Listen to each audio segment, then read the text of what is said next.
Hello everyone and welcome. I'm Elliott from Dirk.com, and in this video, which is sponsored by my good friends over at Squarespace, we're going to create from scratch the beautiful animation on your screen now. We'll model up a quick little bottle, then set up a scene with some nice pedestals, ribbed glass, and water. We'll add texture to the bottle, get our lighting looking nice, and add animation to it all so we've got something classy, slick, and ready to render. Let's get started. All right, so I'm in a default Blender scene here. I've cleared out the objects that come in your default scene, and you may be already working with a product you want to place into this environment.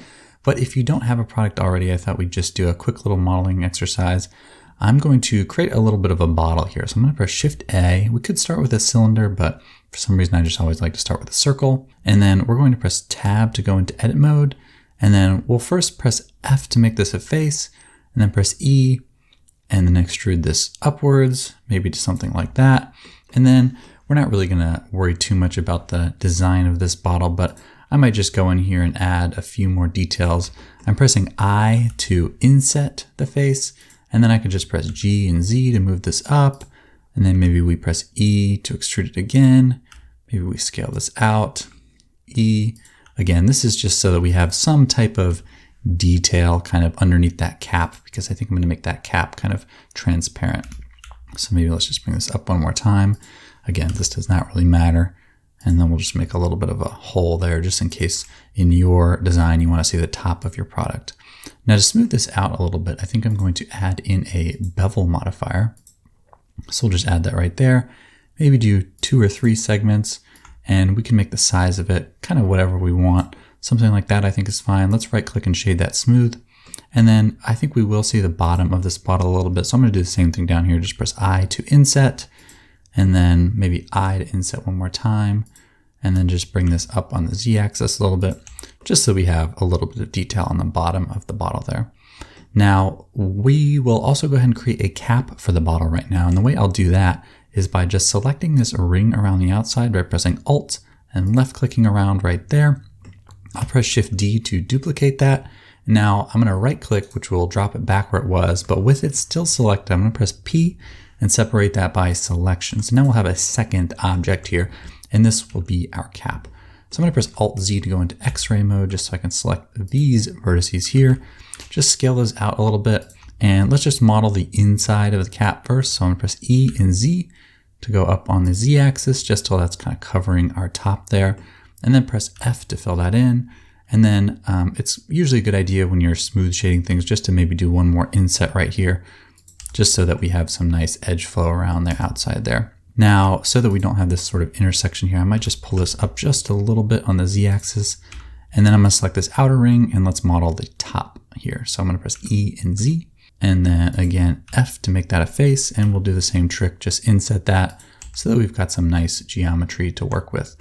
Now we can add a few other small details here. Maybe we just imagine that there's kind of a place where this cap opens up. I'm not actually going to model all that geometry, but I'll just add an edge loop there, and then press Ctrl B to bevel it. And then if I scroll up on my mouse wheel, I can create another loop being created there. So we'll just do that, something like that. And then select this middle edge ring and just scale this in a little bit. And that'll kind of create a little bit of a part separation there where we can imagine that's a cap or something like this. And maybe this whole thing actually comes up just a little bit higher. I'm not loving my proportions there. Now if I want to make this whole cap bigger, I can press Shift and click on the other object so that they're both selected, and then maybe just box select this whole area right here and just kind of bring this down so that our cap is a little bit taller. And I think that those proportions are looking a little bit nicer for me.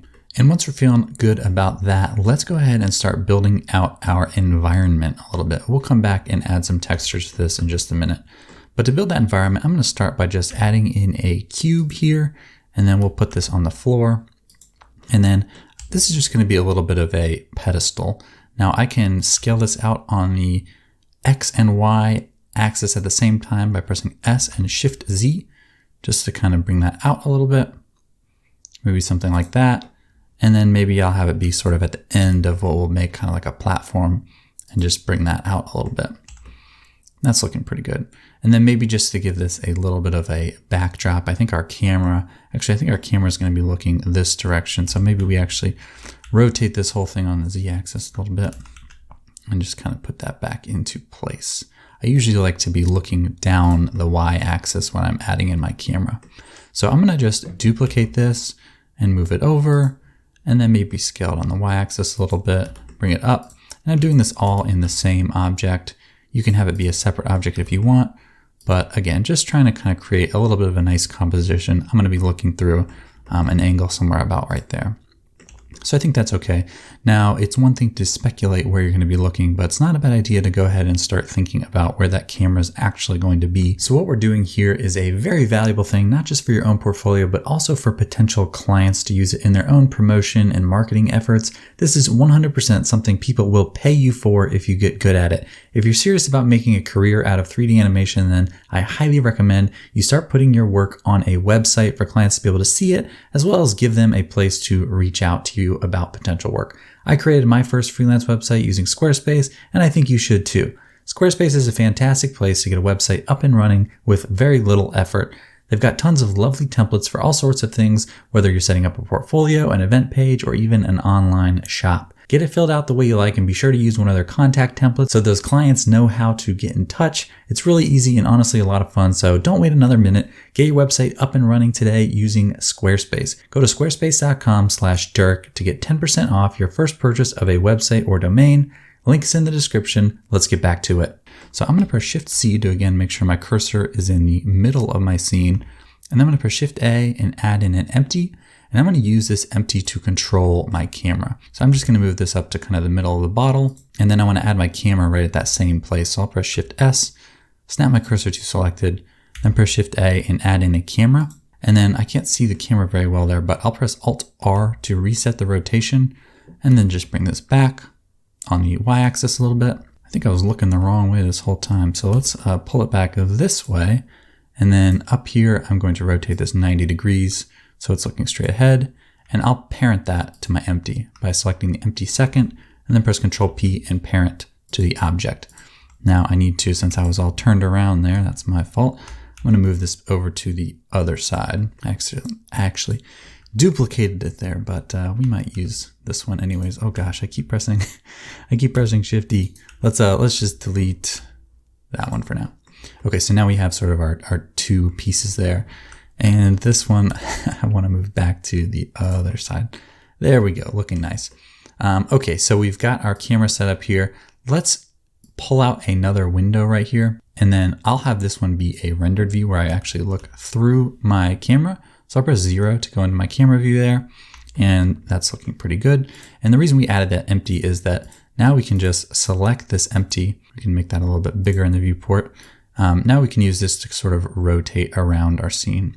And I'm getting a lot of perspective there with the current focal length of the camera. So in the camera settings, I'm just going to go in and change this to 150 millimeters, just so that we have a little bit less perspective, kind of a longer lens. That typically works well for product stuff where we're not distorting the product too much. So somewhere about there looks good. Now also, because I'm envisioning this being something for social media, I think what I want to do is actually flip this aspect ratio to be 1080 by 1920. So something like that I think looks good. So for the actual animation here, we can start kind of thinking about that a little bit as well.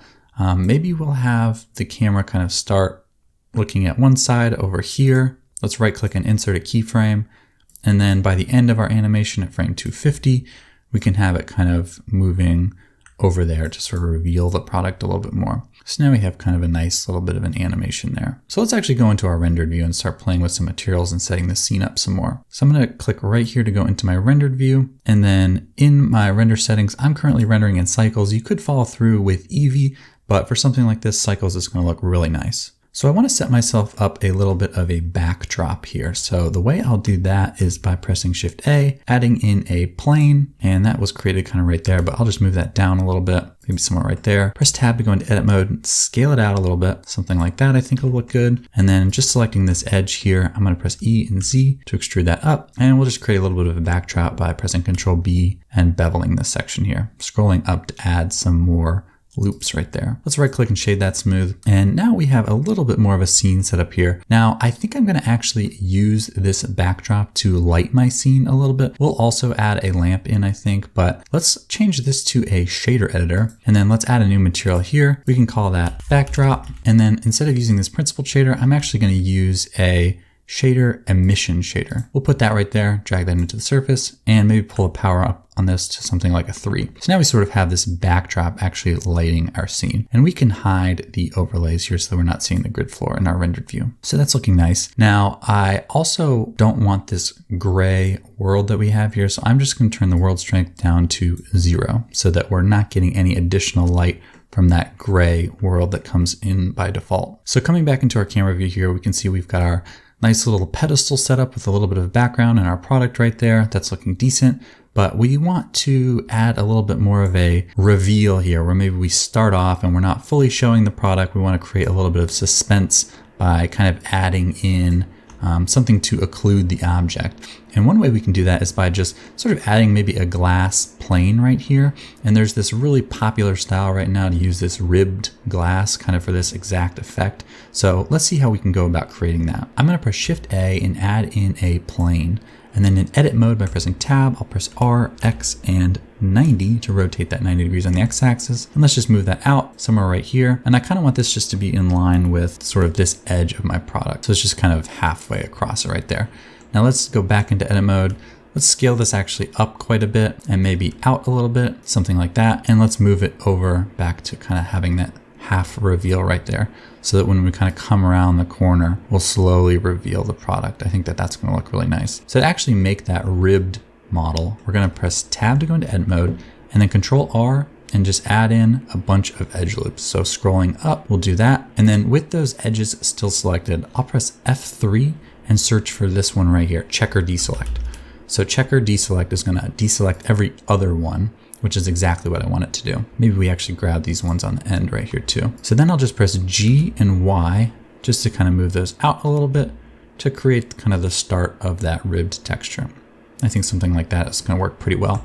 Now to actually smooth this out so that we just don't have this kind of sharp angle, which you could go for something like that, but I'm going to use a bevel modifier. So add modifier, we'll do a bevel, and then we can add in a few extra segments. For making this into a glass material, we're going to want as much geometry as possible. So maybe bump that up a little higher than you might normally. So 7 segments maybe. And then I'll just increase this kind of until it runs into itself. So something about like that I think looks good. And then let's right click and shade that smooth. Now we want to also add some thickness to this so that our glass looks a little bit more realistic. So I'm going to add in another modifier and we'll make that a solidify modifier. And we can add some additional thickness there.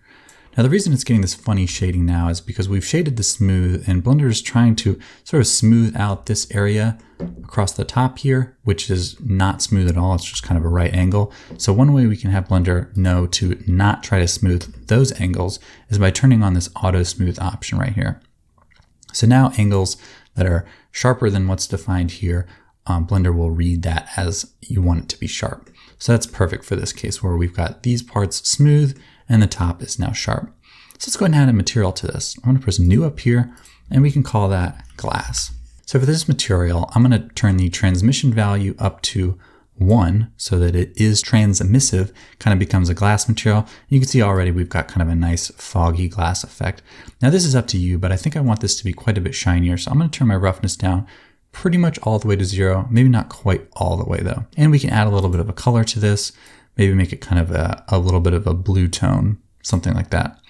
Now color goes a long way when you're doing glass, so I'll pull the saturation down a little bit, maybe to right there, and the value I'll pull all the way up to 1. And if you want that to be extra bright, you can actually type in a value higher than 1. So maybe let's try typing in 2. Now we have a really bright glass right there, and that's looking nice. We're kind of obscuring our product, coming around the corner and revealing it. Now maybe we want another one of these glass planes over here, kind of behind our product. So let's press Shift D to duplicate it and then just move it maybe somewhere around right there. I think will look nice. So definitely a little bit too bright here. When you add the value higher than 1, it's going to kind of multiply the light coming into it. So right now we've got a lot of light coming from that backdrop, but I'm going to sort of mitigate that by just adding some more of these boxes. So I'm just going to select one of the parts of this, press Control+ to grow my selection, and then I'll press Shift D, and then just kind of move this maybe behind, and maybe we like pull this up a little bit, just looking through my camera view and sort of coming up with a nice composition. We kind of want to have something that the bottle can stand against. And then maybe we do that again. Let's create another one of these, Shift D, move it over, and then maybe this one is kind of at a little bit of a different angle, something like that. And you can use whatever shapes you want here, but I think just working with these boxes looks pretty nice and is pretty easy to do. So that's looking cool. Now maybe we do smooth these boxes out a little bit by just giving them a bevel modifier as well. And we can add in a few extra segments here, and then right click and shade that smooth, and maybe pull this value down just a little bit so that it's nice and sharp. That way we just get some nice kind of highlights along the edges of the boxes there. Now that's looking good. Now another element I want to add is some sort of water kind of like underneath this, so it kind of speaks to the moisturizer we're creating. So the way I'll do that is by adding in yet another plane. So Shift A, Mesh Plane, tab to go into edit mode, and just scale it kind of just way out because we want this to sort of cover our whole scene. So somewhere like that's good. Let's just move it down and kind of decide where we want that water line to be. Maybe somewhere just right about there. Let's press New to add a new material, and then let's name that water. Now this material I also want to be transmissive, and I want to give it a little bit of a wavy texture. So let's add the wavy texture first. So the way I'll do that is with my Node Wrangler add-on enabled. And if you don't have that enabled, you can just go into your preferences and then search for add-ons, and you can search for Wrangler. Node Wrangler right there. And that will allow you to do this command, which is by selecting this, press Ctrl T, and that'll add in a texture coordinate mapping and image texture node. Now I actually am going to have this plug into the normal, and I'm not going to use an image texture. I'm just going to use a procedural texture. So I'll press Shift S and change that to a noise texture. And we'll also have this, instead of using the UV of this object, we'll just use the object input, which is going to make mapping this across our plane a little bit easier. So to get this working properly, I also need to add in a vector bump node. We'll plug that into the height. And then now you can see we have sort of that bumpy wave texture. Now I don't want all this kind of scratchiness. So for one, I'm going to bring my scale down a little bit, maybe something like that. And then I'll turn this roughness down pretty low so that we still have some detail there, but not an overly extreme amount. Now I can also bring the distance on this down to maybe like a 0.1, so it's not so severe. And then we'll also have control over the strength. But to actually make this water-like, I'm going to, for one, turn the roughness down basically all the way to 0. Again, you can play with these values if you want to get more stylized looks, but we'll also turn the transmission up to 1. So now you can't really see it very well when we're looking against this bright sort of underglow we have, but I think that when we look in our camera view, that should look pretty good. You can see we've got sort of a nice ripple texture going on there that's going to look really nice when we're moving through our animation. So it does look like I need to pull this out a little bit more, so I'm just going to pull that all the way to the edge, and that's looking nice. Now, so that we can see a better view of our composition and we're not getting kind of everything around the outside, I can set a render border by pressing Control B in this view with nothing selected. Control B, click and drag, and then now we can just see our shot right there. And now you can see kind of where we're heading with this. And this is looking, I think, pretty good. Now maybe we do move this part up above the water just a little bit, and we can do the same thing with the other one if we want. And maybe it's not quite so tall. Actually, I think I like the height on that one. Or maybe this one, just to make sure we don't accidentally see the top. Let's bring this up a little bit. Okay, and that's looking good. Now let's go ahead and add maybe just a little bit more light into our scene. So I'm going to press Shift A and add in a light, and I'll use an area light. Now let's bring this up a little bit and make it a little bit larger, something like that. And we're going to need quite a bit of power on this one. I think we're not working to scale, by the way, so these values are going to be pretty big, but maybe like a 3000. And let's just sort of pull this over, and then we can also sort of rotate this on the y-axis, it looks like, to have it kind of pointing at our product. Now another thing so that we can get some nice sharp shadows and create some really interesting contrast is going to be to turn the spread down on this light. That'll give us sort of a nice sharp harsh light, which I think looks really good.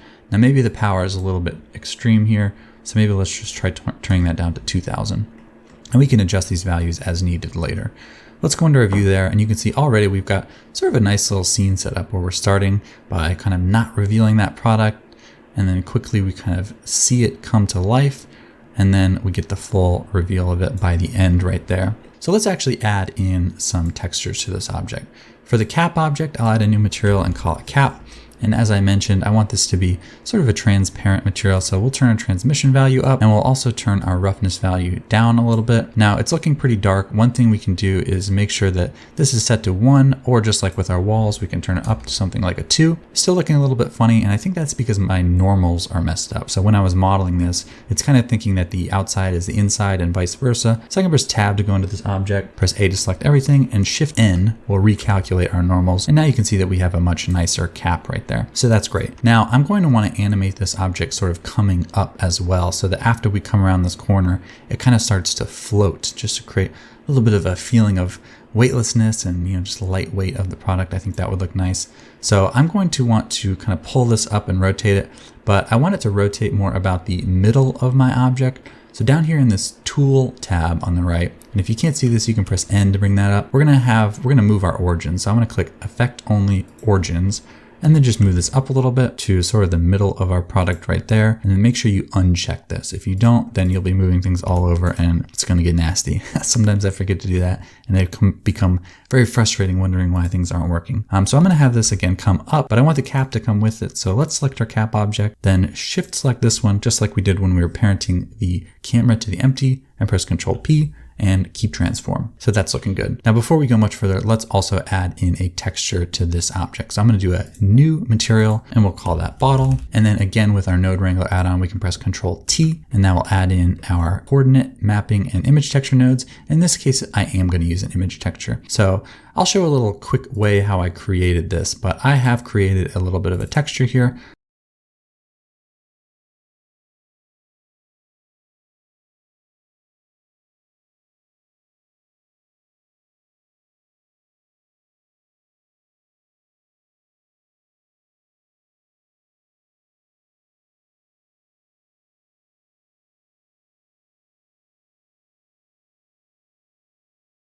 I'll use this one right here, label 2, and we're not going to see that on the object. And that's because this is plugged into the UV input, which is what we want, but we don't actually have any UV map assigned to this object. So let's create that now.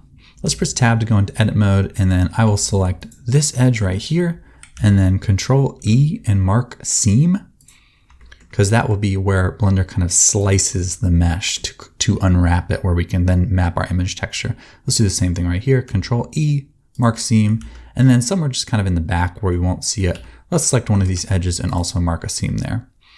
Then what I can do is pull open a new window, and we'll have this be a UV image editor. And then I'll press A to select everything, and you can see our texture has loaded in there. And then let's press U and unwrap. So the parts over here are just kind of the other portions that we didn't really unwrap, and it didn't do a great job with those because we didn't add seams. But let's just select those islands, scale them down, and just move them kind of into a blank white area on my texture.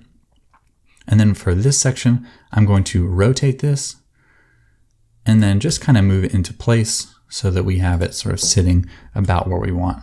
Something like that I think looks good. And you can control the size of your texture here just by scaling it and kind of getting it into a good place. Now I think that that's looking pretty good. Maybe you want to move this just down a little bit. Something like that I think is looking pretty nice. So we're all set with the image texture on there, and we've got a little bit more life in our scene. Let's keep working with the animation a little bit.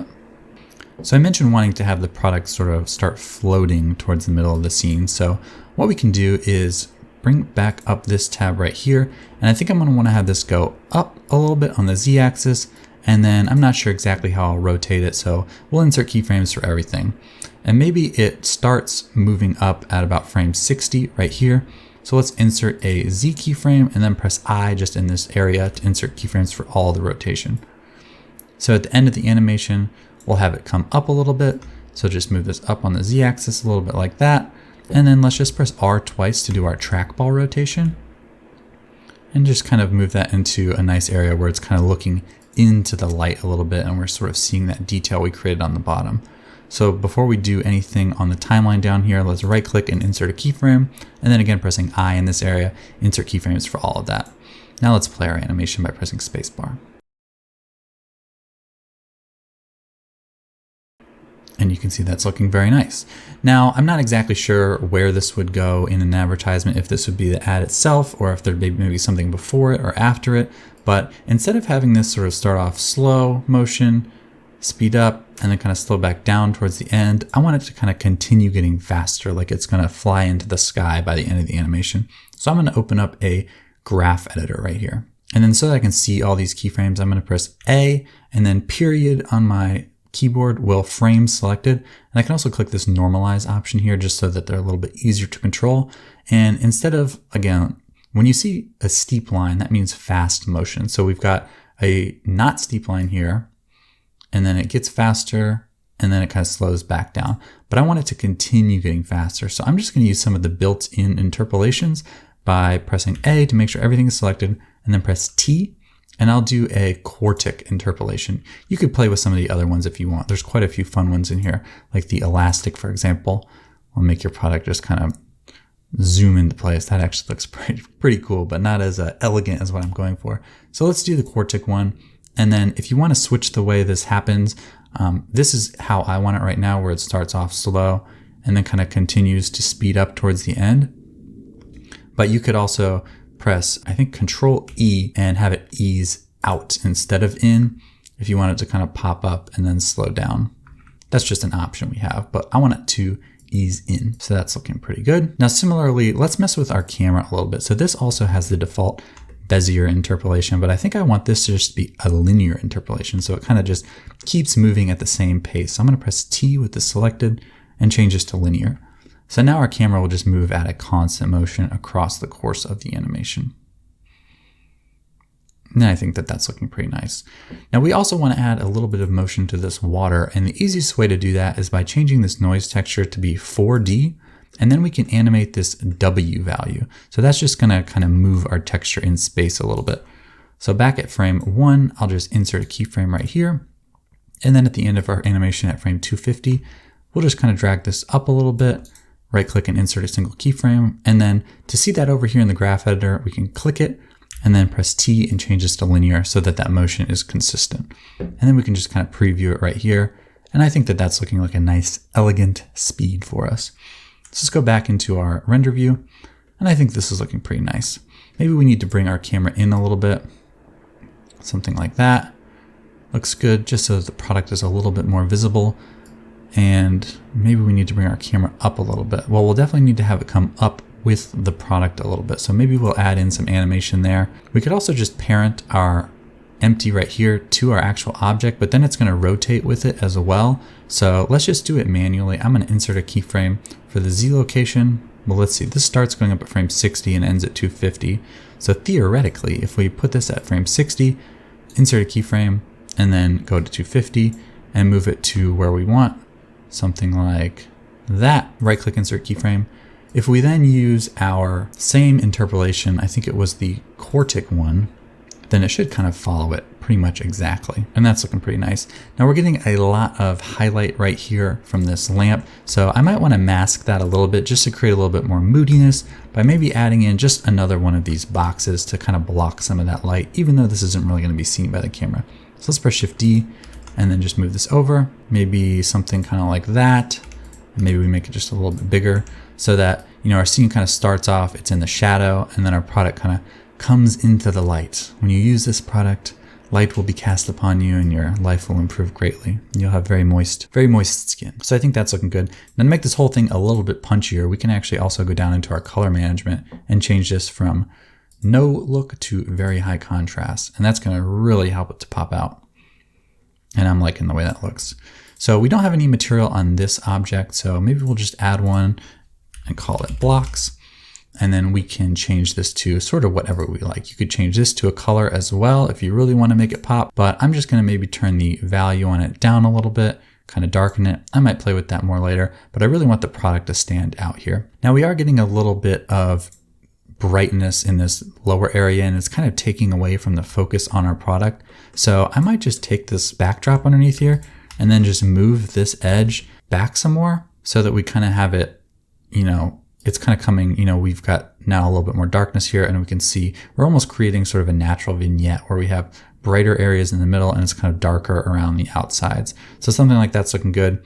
We could even maybe move this down. Would that give us a little bit more of a gradient? And that's not quite working for me, but I think that that looks pretty good. We could maybe just move the whole thing down so that we get a little bit more of a faded effect there. I'd have to mess with that a little bit more, but I think it looks okay how it is right now. Something like that. Now I'm not really liking this harsh black line I'm getting with this object, so maybe we could do is add another bevel modifier to this just around those edges out a tad. Let's try that. Let's add in another segment here and make that really small. Something like that looks good. Or maybe we just flip the whole thing around. So let's press S and Y and do a -1. That's looking a little bit better. Now I don't have that harsh line. And so that we can have the same thing on that other object, let's just delete the one we had made, Shift D, and then just kind of move that back into place where it was. Something like that. And maybe this one does get a little bit shorter. So I'm doing my circle select, moving this down. Maybe this is feeling a little bit too tall. Pull that down and let's see where we're at. Very, very nice. Now we are getting a little bit too much brightness there. So maybe we need to actually like move this back. This is the type of thing that takes a long time. So I'll try not to spend too much time doing it, but take all the time you need to get it looking just the way you like. Again, thinking about what's being highlighted in the scene, where your eyes are being drawn, and kind of what you want to draw attention to. So I think that that's looking pretty good. Now maybe to have this start off even more mysterious, we'll kind of increase the power of this light over the course of the animation. So maybe by frame 200 or so, we have our max power. Let's insert a keyframe there. But maybe at the start, we're just being lit by that floor object. So let's pull that all the way down to 0 and insert a keyframe. You can see we do get quite a bit of light in our scene just from this bottom emission object. So let's see what this looks like now. It's kind of darker.